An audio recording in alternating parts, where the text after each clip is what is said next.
السلام عليكم ورحمة الله وبركاته. ازيكم؟ اخباركم ايه؟ يا رب تكونوا بخير دايما يا رب، اللهم امين. النهاردة بدأنا دورة تربية فراخ جديدة. طبعا انا وامي عملنا مشروع مع بعض واشتركنا كده وقلنا نعمل مشروع.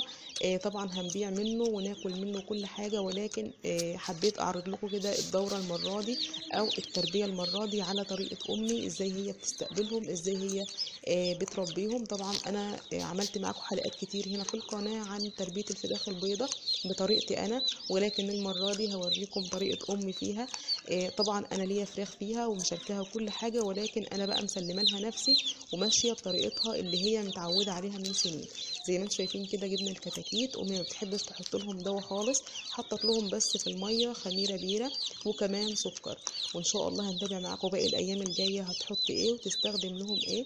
طبعا احنا جايبين الكتكوت النهارده في بلدنا على سعر 6 جنيه ونص. معرفش بقى في باقي البلاد التانية هو سعره عامل كام، بس هو في النازل وفي الطالع. يعني اخر مرة ربيت معاكم فيها كتاكيت كان السعر بتاعها عامل 9 جنيه، فبسم الله ما شاء الله يعني اسعارهم رخصت اهو. امي كده منزله عليهم لمبه بلادوسه كده زي ما انتم شايفين علشان خاطر تدفيهم، الجو برد جدا يا جماعه. والاوضه كمان بتاعتنا واسعه قوي، فاحنا حبينا نعمل لهم كده مكان على قدهم كده حوطناه علشان خاطر يدفوا بعض، ما يبقاش الأوضة كده واسعة ومبهوقة عليهم في الشتاء ده فيسقعوا ولا قدر الله يعني يحصل لهم حاجة من السقعة. هوريكم دلوقتي برضو شكل الأوضة من حواليهم واسع ازاي، وبرضو هوريكم نوع العلف اللي امي بتستخدمه اول 15 يوم. يعني انا كنت بستخدم معاكم قبل كده اول اسبوع نوع علف معين، وبعد تاني اسبوع بغير نوع العلف بعد كده، لكن امي بتستخدم نوع علف واحد بس اول 15 يوم زي ما انتم شايفين كده اهو. هوريكم برضو الشكارة دلوقتي، بس حابه اوريكم منظر الاوضه اهو من بره، علشان اللي عنده مكان كبير زي ده ما يحطش فيه الكتاكيت وهي صغيره كلها في المكان كله، لازم يحوط لهم مكان.